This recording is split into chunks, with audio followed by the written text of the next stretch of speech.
14. Bueno, mis amados, entonces continuamos con nuestra clase el día de hoy. Después de, ¿cuánto? Una semana o 2 semanas de interrupción.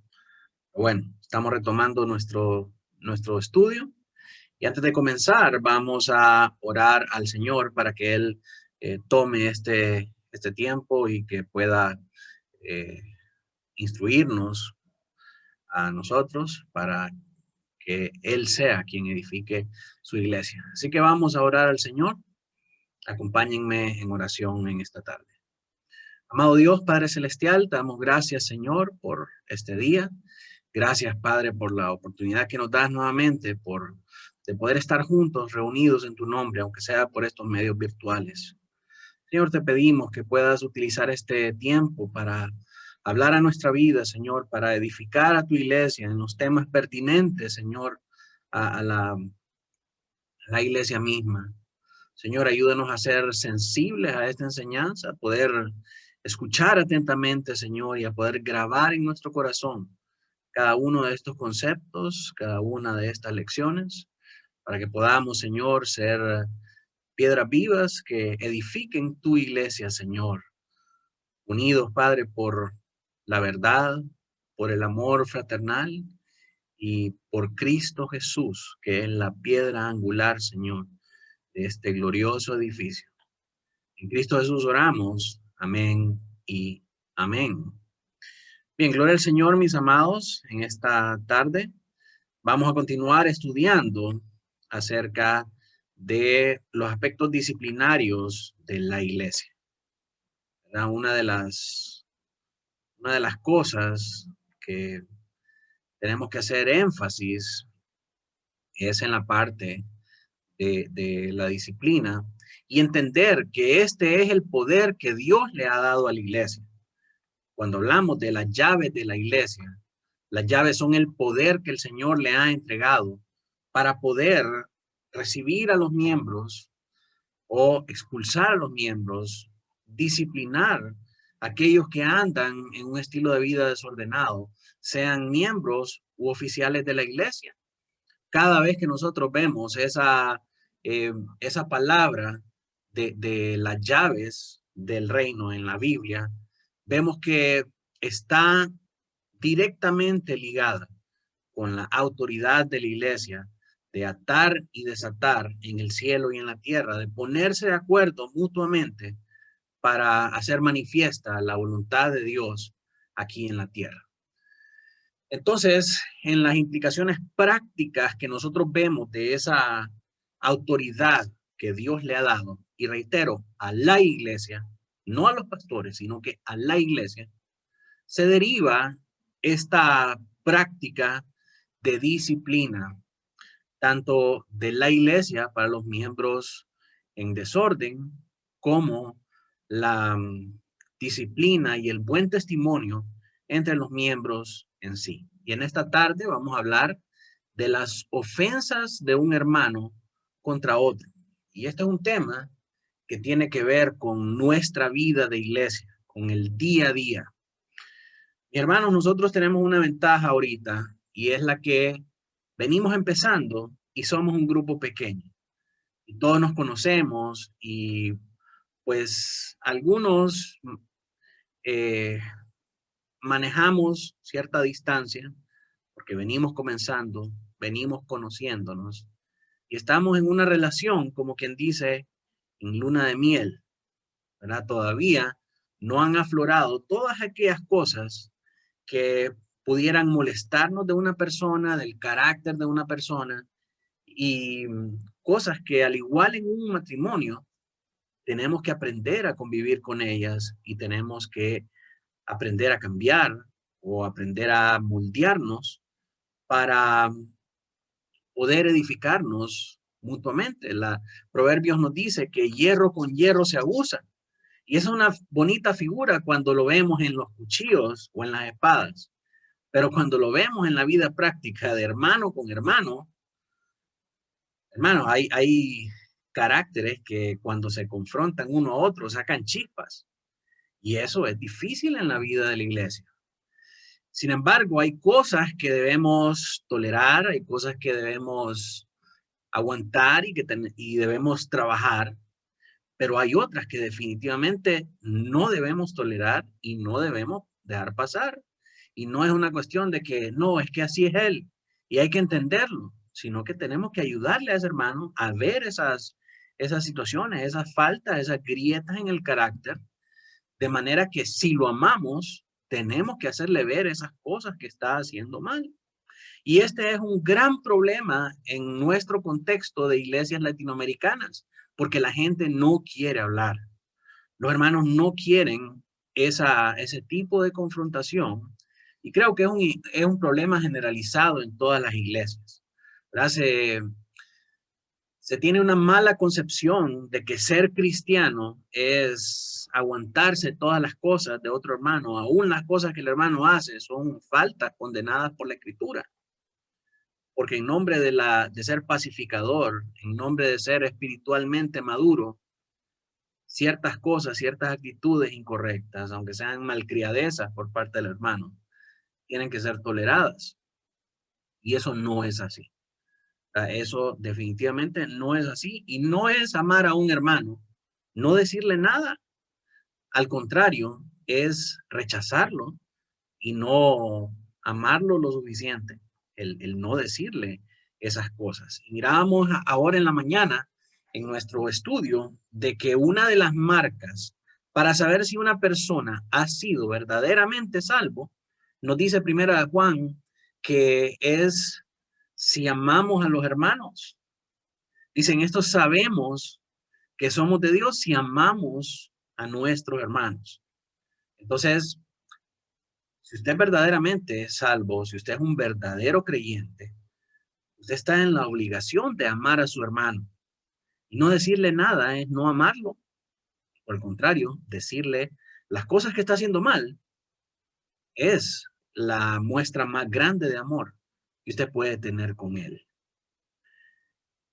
Entonces, verdaderamente, si usted quiere ejercitarse en la piedad, si usted quiere crecer en su seguridad de la salvación, usted tiene que amar más a los hermanos.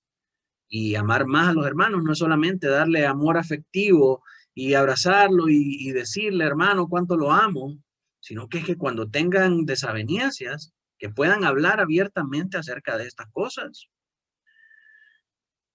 Y entonces, de esta manera, la iglesia va siendo edificada. Pero cuando las cosas se callan, cuando las cosas se guardan, realmente no hay un crecimiento, realmente no hay una edificación, sino que se está viviendo en una iglesia a base de mentiras y a base de hipocresías.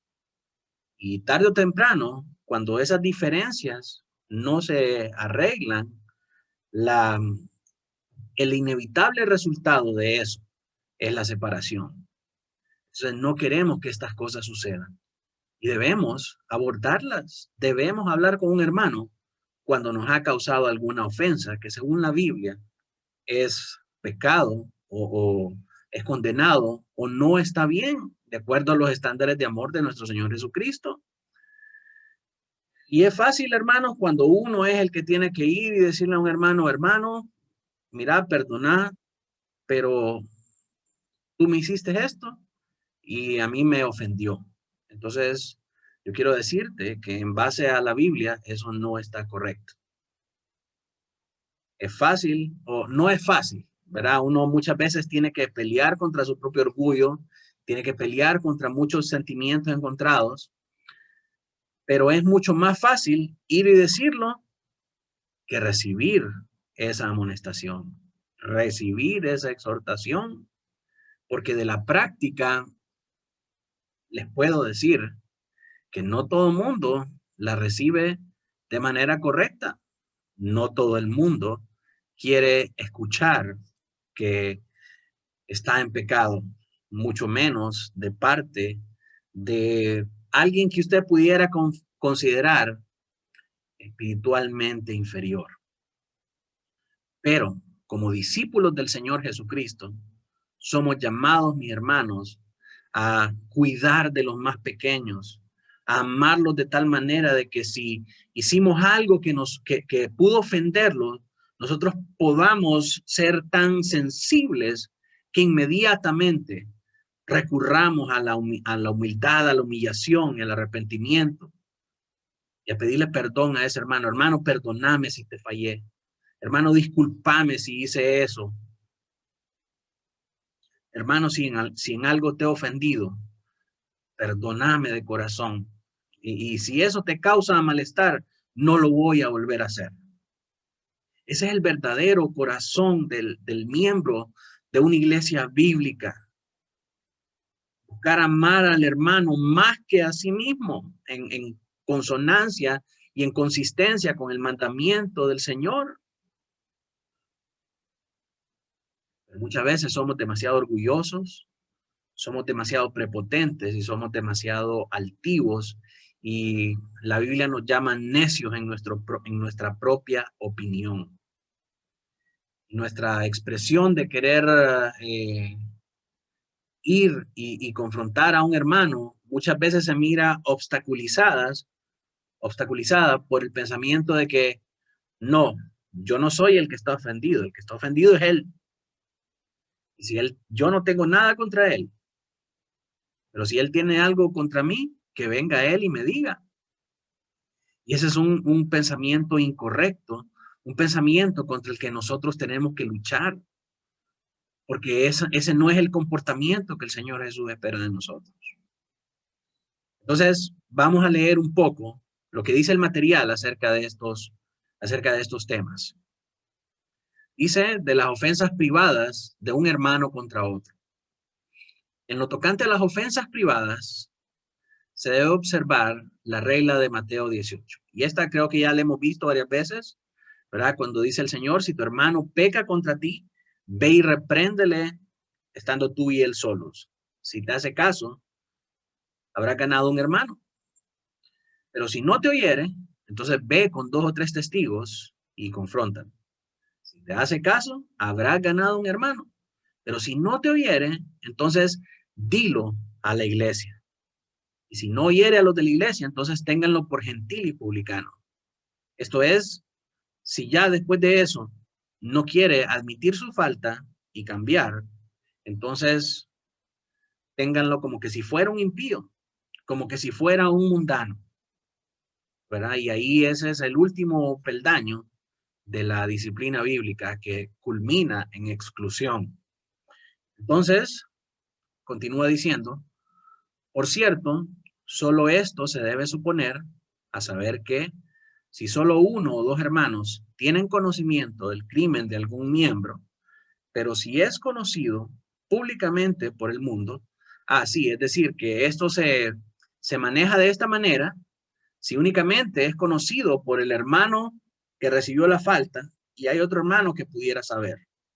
Pero ya cuando es de conocimiento público una ofensa o una transgresión, si ya lo conoce todo el mundo y el nombre de Dios es injuriado, siendo esto un acto inmoral, un hermano no debe proceder a solas en privado con tal ofensor, conforme a lo que dice Mateo 18, sino presentar el crimen inmediatamente a la iglesia para que el escándalo público sea quitado.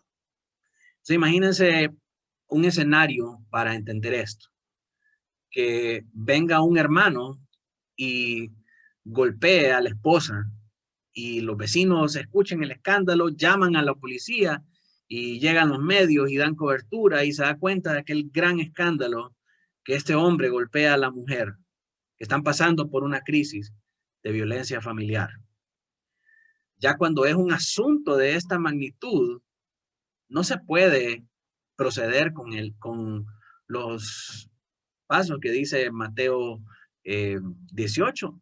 No va a ir y a reprenderle a solas, porque ya todo el mundo lo conoce, porque ¿qué va a ir a hacer?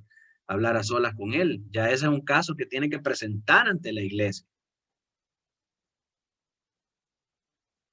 Pero si se trata de una ofensa o una injuria privada a un hermano o hermana en particular, y no de un pecado notorio y escandaloso, ese hermano no debe mencionarlo ni a una sola alma, ni dentro ni fuera de la iglesia.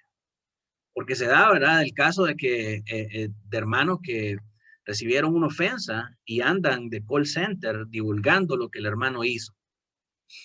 Y toda la iglesia se da cuenta de la ofensa del hermano contra ese otro hermano. Y mucho antes de ir a hablar con él, en lugar de ir y hablar con él primero, se da la tarea de andar divulgando lo que el hermano hizo. Eso es un pecado mucho más grave, porque está injuriando al hermano. Su acción debería de ser ir y hablar primeramente con él y arreglar las cosas con él. Y después de eso, ahí terminó todo. No andar divulgando también después de que el hermano le hizo esa falta y que usted, como muy espiritual y muy bíblico, fue y le reprendió a solas. Y entonces el hermano hizo caso y admitió su error y ahora va a cambiar. Eso es fariseísmo. Continúa diciendo, hasta que haya procedido conforme a la regla, él tiene que decirle a su hermano cuál es su falta. Y si tu hermano peca, bueno, lo que venimos hablando, ¿verdad? Tiene que ir primero al hermano. Y si el hermano consiente en cambiar, en arrepentirse y en disculparse con usted, entonces la cosa muere hasta ahí. No hay por qué hacer mayor eh, tema acerca de esto. Dice, y si tu hermano, Mateo 18:15, si tu hermano peca, ve y repréndelo a solas. Si te escucha, ha ganado a tu hermano. Tiene usted que insistir en amor y todo afecto para convencerlo de su falta, pero si no lo escucha. Esa es otra cosa, no vamos a llevar, hermanos, no vamos a llegar con el machete desenvainado. Así, vos pecaste contra mí, y la Biblia dice que si vos pecaste tenés que arrepentirte. Lo que va a ir a hacer es a echarle gasolina a un fuego encendido. Y eso no es así, tenemos que ir en amor, tenemos que ir en mansedumbre, en humildad y decirle, mira hermano, en el amor del Señor yo quiero decirte que lo que tú me hiciste me causó mucho daño. Y vengo y te lo digo a ti, estando a solas, esperando que mis palabras puedan traer arrepentimiento a tu vida. Porque hoy lo hiciste conmigo y mañana se lo puedes hacer a uno de mis hermanos. Y no quisiera que este mal se esparza dentro de nuestra iglesia. Mis hermanos, cuando tenemos esa madurez y esa determinación para hacer las cosas, los problemas que se dan en la iglesia se contienen en las relaciones uno a uno. El problema muere ahí nomás de raíz. No se anda esparciendo ni se anda desperdigando por toda la iglesia, sino que de inmediato lo atacamos y lo contrarrestamos. Si todos hiciéramos eso, tendríamos iglesias que serían una belleza. Pero lastimosamente, somos demasiado inmaduros, demasiado carnales, y nos hace falta vida de oración y vida espiritual para poder hacer estas cosas, para poder encargarnos de estas cosas. Dice en segundo lugar, tiene que llevar consigo a uno o dos más, pero asegúrese, a esto si no lo escucha, tiene que llevar consigo a uno o a dos más. Y este consejo es muy importante, hermanos. Yo sé que esto ya lo hemos dicho anteriormente, ya lo hemos visto, pero ahorita estamos viendo los procedimientos en la práctica, cómo se miran y cosas importantes de las que tenemos que estar conscientes para poder llevar a cabo este procedimiento en la práctica de la iglesia. Mira lo que dice el numeral 2, qué interesante. Tiene que llevar consigo a uno o dos más, pero asegúrese de que sean personas discretas, que sean las que más probablemente puedan llegarle a persuadirlo. Y ellos, con usted, deben insistir con toda sabiduría para hacerlo entrar en razón en cuanto a su falta. No se va a llevar al chismoso de la iglesia, a su compadre y a toda su pandilla para irle a hacer una encerrona y arrinconarlo para que él admita su culpa. No se trata de eso, no se trata de solamente inculparlo, no se trata de pelarle la cara, como decimos coloquialmente. Se trata de ir, confrontarlo en amor, de persuadirlo de que su pecado lo puede llevar a una lejanía con el Señor. De modo que esa persona pueda admitir su falta y que pueda proceder al arrepentimiento. Lo que buscamos no es estar mancillando gente, no es estar atropellando a las personas y no es sacarnos el machete de la disciplina cada vez que alguien se pone mal. Hay iglesias que sí, que lo que buscan es presentarse como bíblicos para poder ejercitar a la iglesia en este tipo de situaciones. Pero mi hermano, cuando entendemos que la disciplina es una obra del amor, rogamos al Señor que no tengamos que pasar por estas cosas. Que la iglesia sea suficiente madura para poder atacar estas cosas desde el primer momento en que se manifiestan. Pero tenemos que estar conscientes de que si llegamos a este otro paso, a este otro peldaño en la escalera de la disciplina, en todo momento lo que buscamos es el arrepentimiento de una persona. Lo que buscamos es la reconciliación. Recuerden el sermón del monte de Jesús, que Él bendice a los pacificadores. Él bendice a los reconciliadores. Nuestro carácter tiene que ser reconciliatorio, no retaliatorio, no hostil, no combativo, sino que debemos procurar en amor restaurar a los hermanos. Porque estas cosas son la vida y son la salud de la iglesia. No podemos tener dos hermanos confrontados entre sí. No podemos tener este tipo de situaciones dándose entre los hermanos. Tenemos que abordarlas de la manera correcta, de la manera bíblica. Así que no llevamos a nuestra pandilla para caerle encima, sino que llevamos gente que tenga una naturaleza de consejero, una naturaleza pacífica y de reconciliador, y que tenga mucho respeto y mucha autoridad dentro de la congregación para hacer esa persona entrar en razón. Por eso es que muchas veces los mejores testigos que pueden haber son los ancianos. Me refiero a los ancianos, los oficiales de la iglesia. Porque por requisito bíblico tienen que ser hombres no pendencieros, tienen que ser hombres humildes, aptos para enseñar, con una naturaleza de consejeros.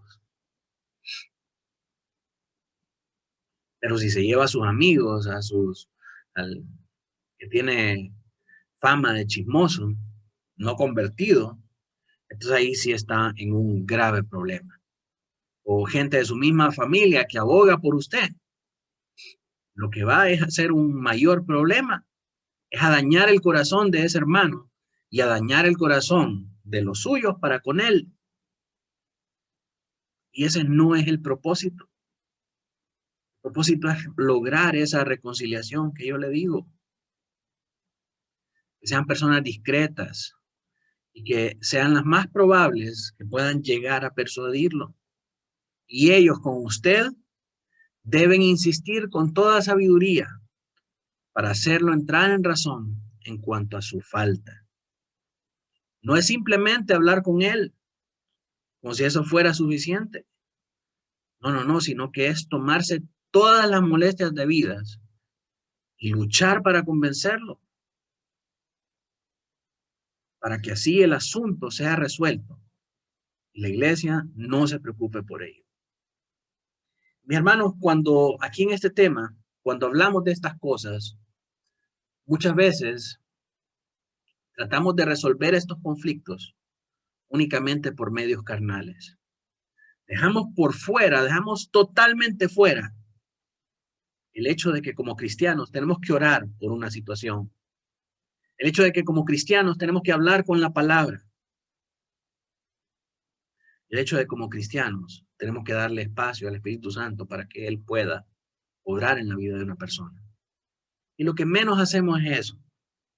Solo estamos hablando del problema, hablando de nuestros sentimientos, hablando de la situación, hablando de las consecuencias, hablando de la importancia de las cosas. Se nos olvidó orar para que el Espíritu Santo tome control de esa situación y que el Espíritu Santo obre sobrenaturalmente en la vida de las personas involucradas. Se nos olvidó llamar a la Escritura, hacer reflexionar en la Escritura. Hermanos, nuestras palabras son nada. Pero la palabra del Señor permanece para siempre. La palabra del Señor es la que no regresa vacía, sino que hace todo aquello para lo que fue enviada, dice Isaías. La palabra del Señor. La semana pasada repasábamos con los niños en el Catecismo Bautista cómo sabemos que la Biblia es la palabra del Señor. La respuesta a esta pregunta es que sabemos que la Biblia es la palabra de Dios por la celestialidad de su doctrina, la unidad de sus partes, su poder para convencer al pecador y edificar a los santos, pero solamente el Espíritu Santo dando testimonio por y con la palabra, nuestros corazones es capaz de persuadirnos plenamente de la palabra, de que la Biblia es la palabra de Dios. Entonces, mis hermanos, si vamos con medios carnales a hacer una obra espiritual, vamos a salir revolcados. Tenemos que olvidar que lo que hacemos al margen de la iglesia es una obra espiritual. Y quien tiene que hacer todo es el Espíritu. Nosotros únicamente somos instrumentos, somos medios por los cuales el mensaje llega. Pero quien hace estas cosas, estas operaciones especiales en el corazón de los hombres es el Señor. Y nosotros debemos procurar y debemos aspirar a que esto suceda. Porque usted puede persuadir a una persona con palabras de humana sabiduría, como decía Pablo. Pero si esa obra solo está a nivel mental, a nivel de raciocinio, a nivel de pensamiento, fácilmente puede ser reemplazado con otro pensamiento. Pero cuando nuestras palabras provienen de la fuente inagotable de vida eterna, de la palabra de Dios, no solamente llegan al pensamiento, sino que llegan al corazón. Dice que es como una espada de doble filo que penetra hasta lo más profundo del hombre, hasta partir el alma con el espíritu, hasta la división del alma con el espíritu, que afecta a todos hasta los tuétanos. Entonces tenemos que procurar que sea la palabra de Dios la que esté trayendo cambios al corazón del hombre. Y no solamente persuadirlo a nivel intelectual, porque a nivel intelectual ese cambio es demasiado superficial.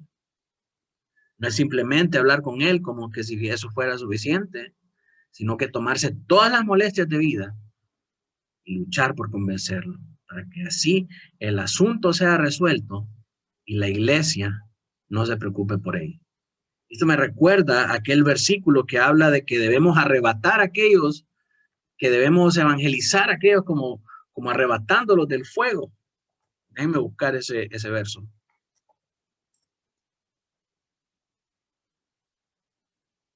Judas 1, 23 y 25. Miren lo que dice. Voy a compartirles acá porque es importante que lo podamos leer. Dice Judas 1:23. Algunos que dudan, convencerlos desde el 22. Y a otros, salvad arrebatándolos del fuego, y a otros tened misericordia con temor, aborreciendo aún la ropa contaminada por su carne. Y aquel que es poderoso para guardaros sin caída y presentaros sin mancha delante de su gloria con alegría al único y sabio Dios, nuestro Salvador, sea gloria y majestad, imperio y potencia, ahora y por todos los siglos. Amén.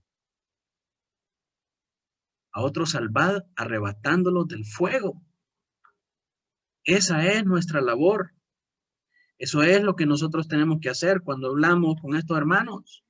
Arrebatarlos del fuego por el poder de su palabra.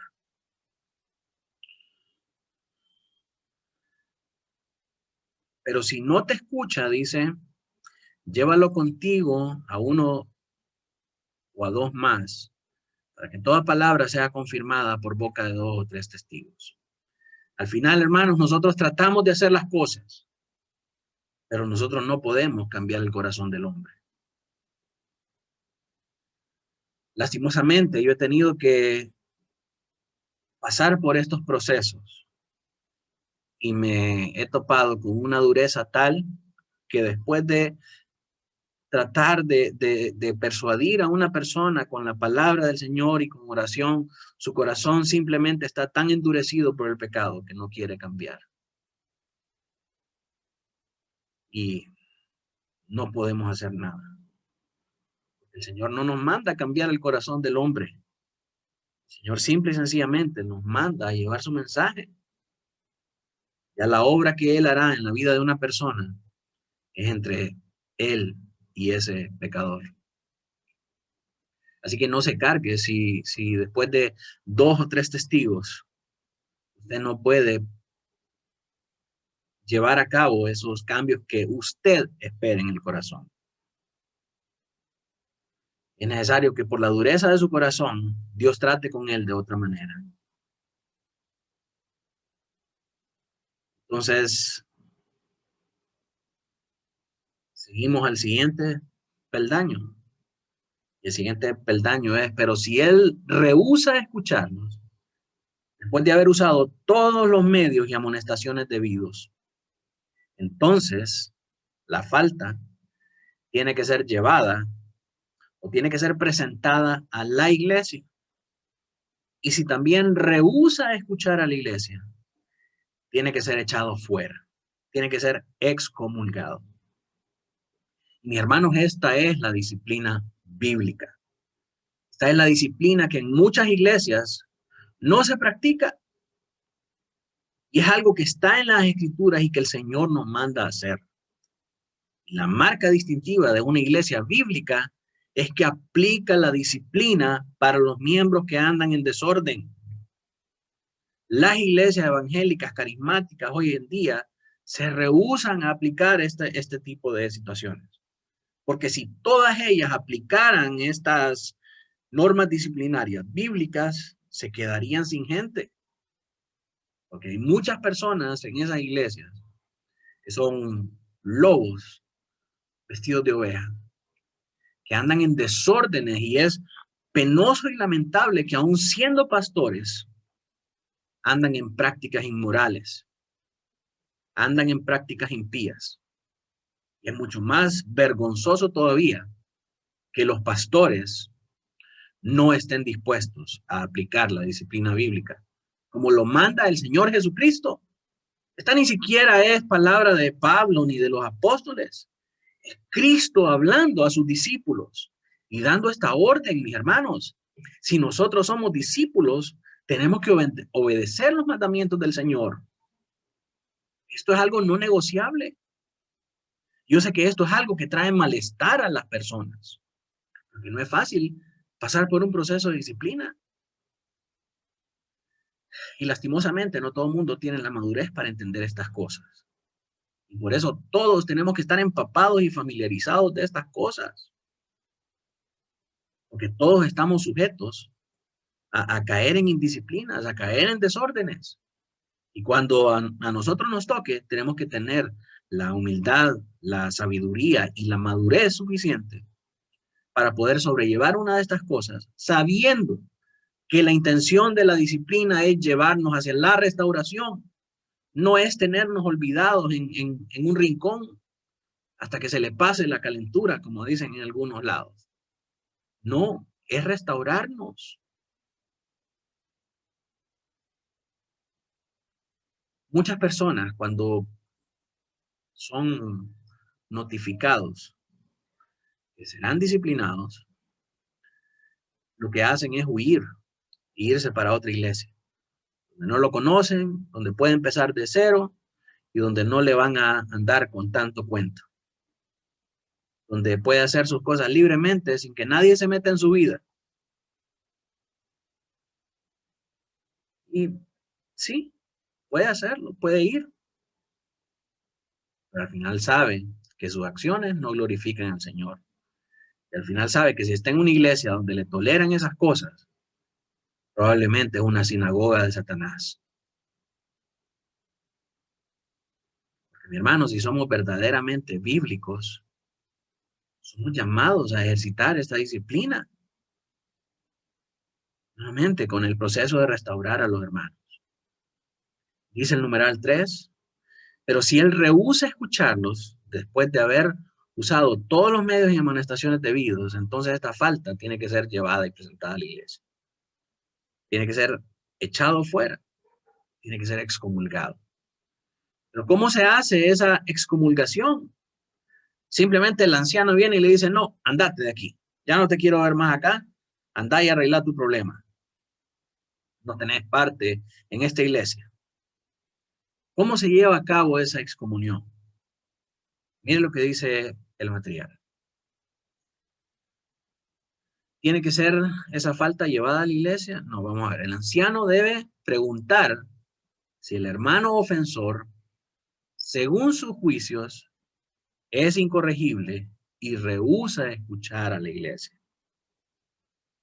Pregunta que es respondida, literalmente, aprobada, en sentido afirmativo, por el voto de la congregación o de la mayoría de los hermanos, alzando las manos, o por el silencio de ellos, después de haber invocado a Dios y haber explicado, haber abierto la naturaleza de la ofensa y la justeza de sus procedimientos, el pastor, en el nombre y por la autoridad de Cristo, pronuncia la sentencia de excomunión a tal efecto.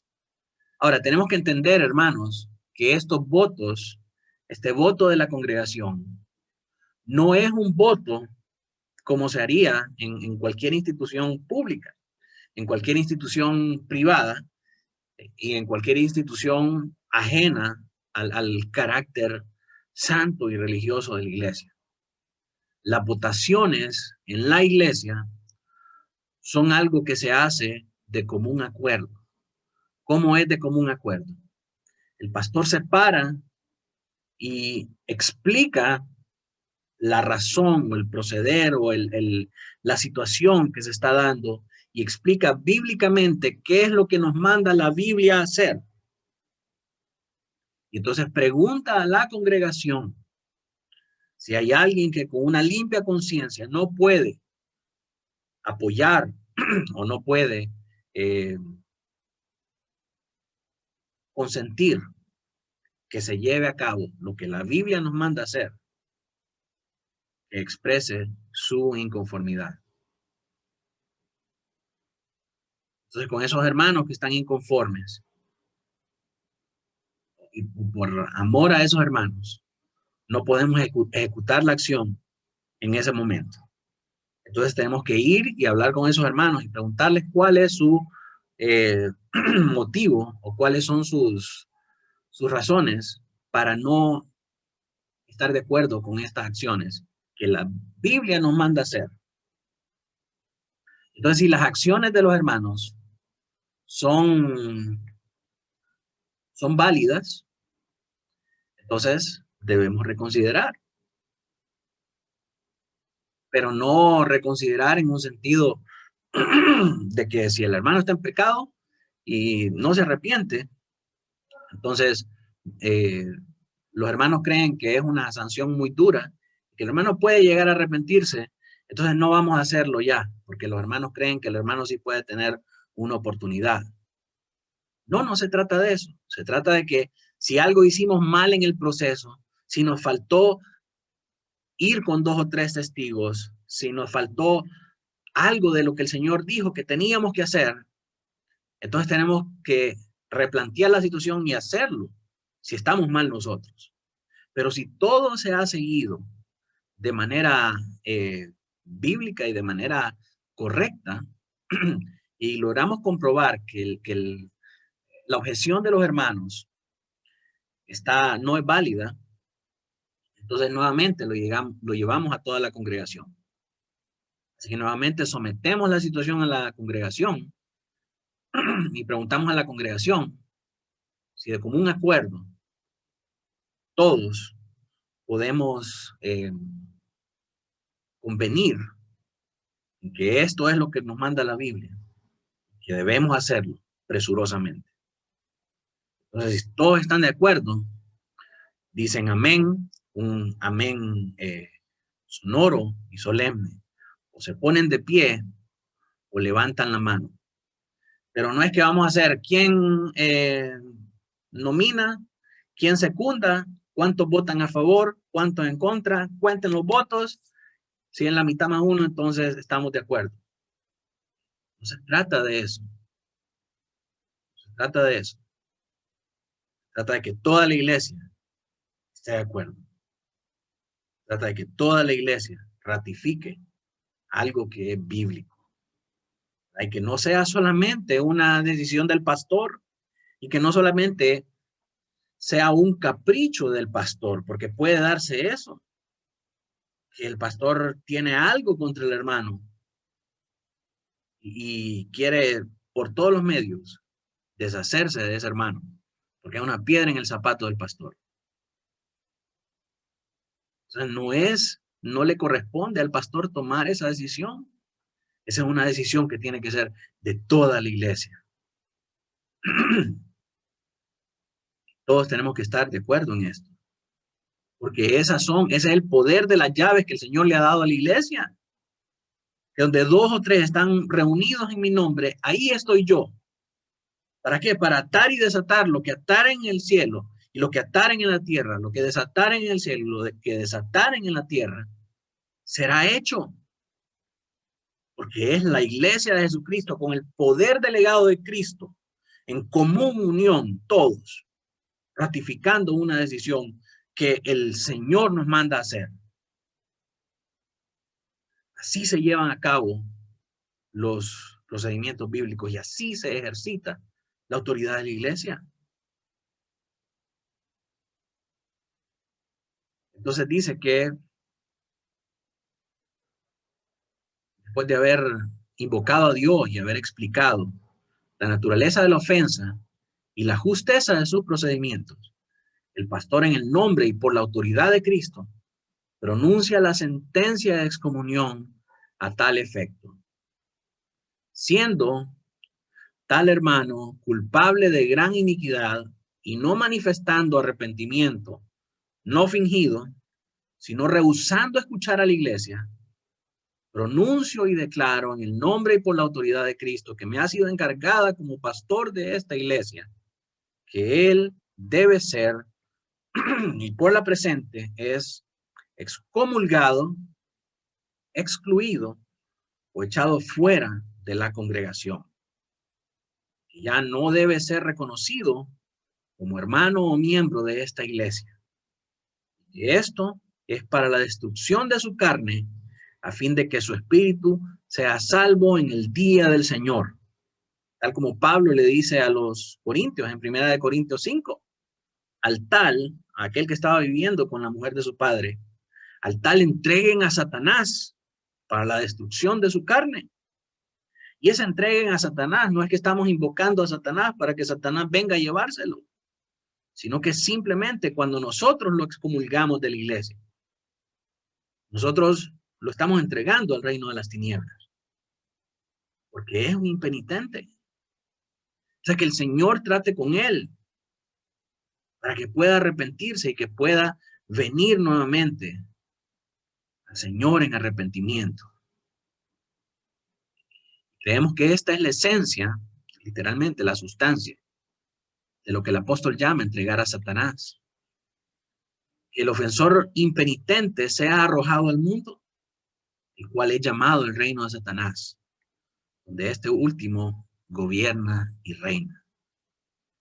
Entregar a un ofensor impenitente a Satanás, dice el doctor Chauncey, significa solamente la exclusión solemne de una persona de la comunión de la iglesia, el reino visible de Cristo. La iglesia es el reino visible de Cristo.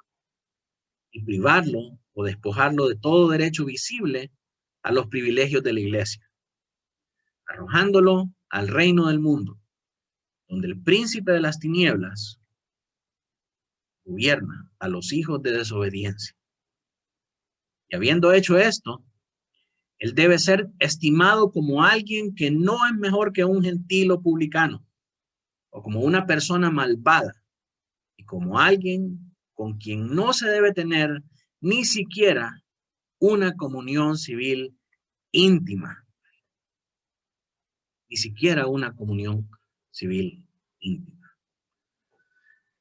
Esto es sumamente complicado, hermanos. Es sumamente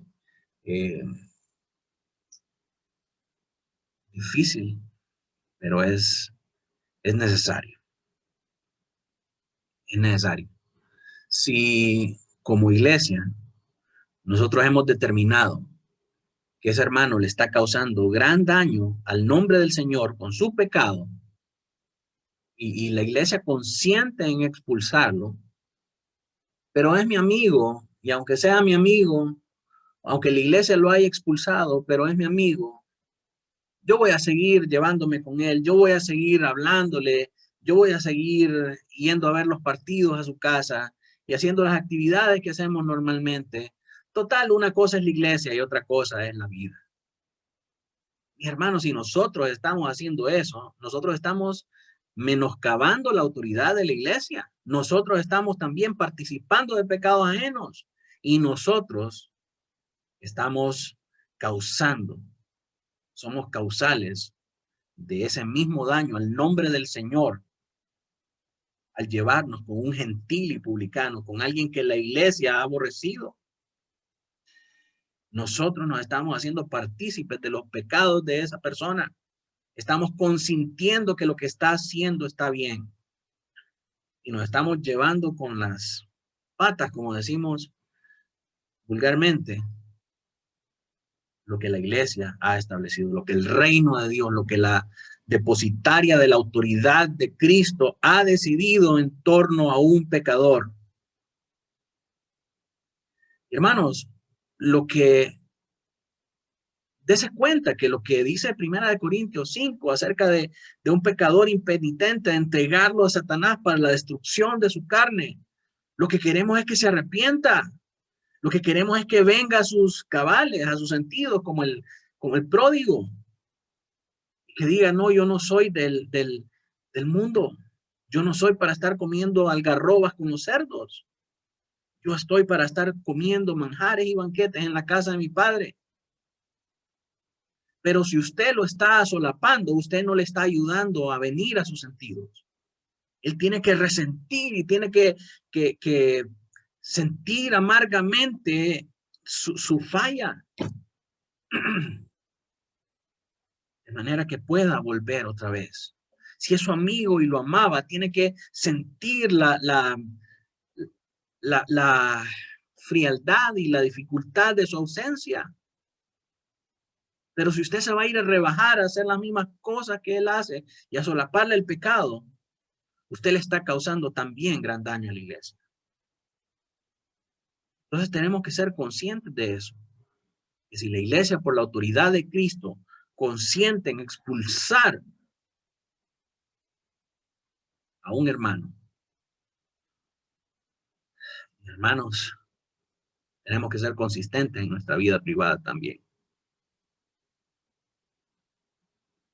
Tenemos que ser consistentes en que no podemos tampoco tener comunión civil íntima con alguien que la iglesia ha considerado malvado, impío,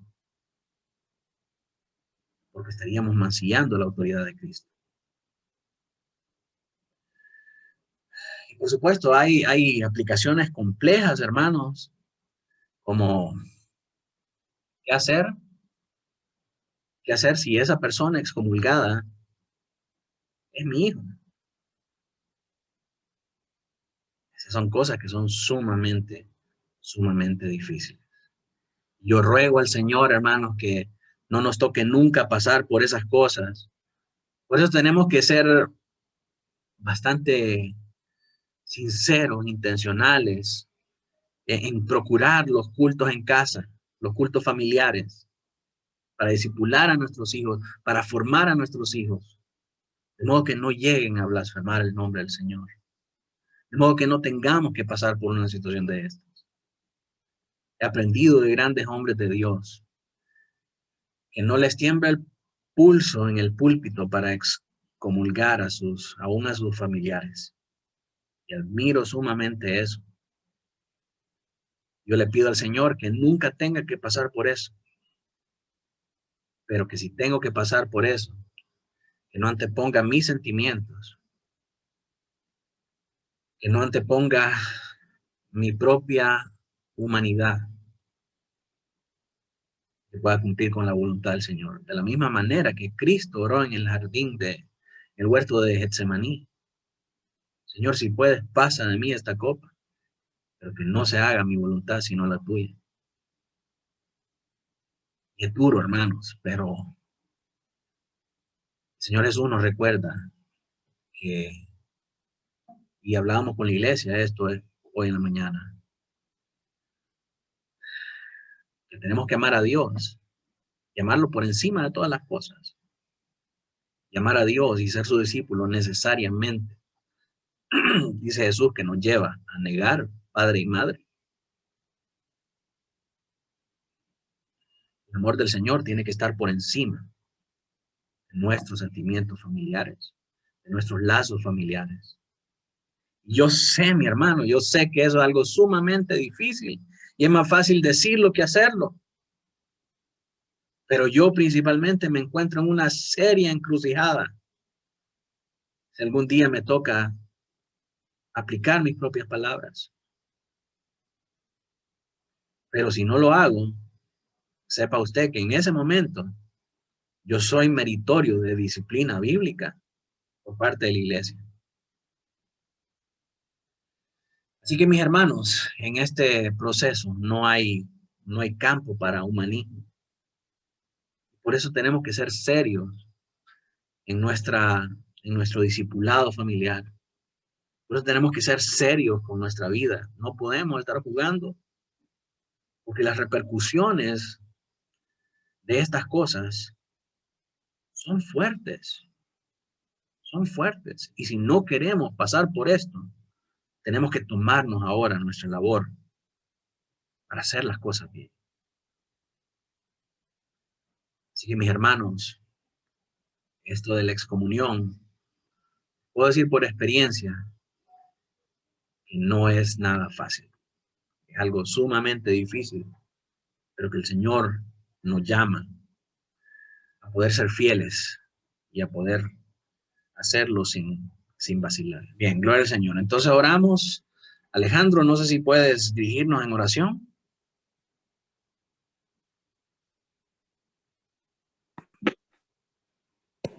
Oremos, hermanos. Gracias, Señor Jesús, por la oportunidad que nos has dado este domingo de estar aquí reunidos, aunque sea virtualmente, de estar aprendiendo cada vez un poco más y un poco más, Padre, de cómo guiarnos en medio de la iglesia y no precisamente el templo, sino con nuestros propios hermanos. Ayúdanos, Padre, a ver nuestros errores a tiempo. Ayúdanos a ver lo que estamos haciendo mal, nuestros defectos. Danos sabiduría, Señor, para saber actuar a tiempo y presérvanos, Señor, para no llegar a una situación de estas que es muy dura de sobrellevar y que si en algún momento tendremos que pasar por esto, Padre, ayúdanos a no caer en sentimentalismos y a simplemente obedecer tu palabra, Señor, y a ejercer todo lo que tú nos has dejado en tu palabra para hacerlo tal cual tú lo has mandado, Señor, y tal cual tú lo requieres. En tu nombre santo te lo pedimos. Amén y amén. Amén y amén. Muchas gracias, mi hermano. Dios les bendiga y nos vemos la próxima semana.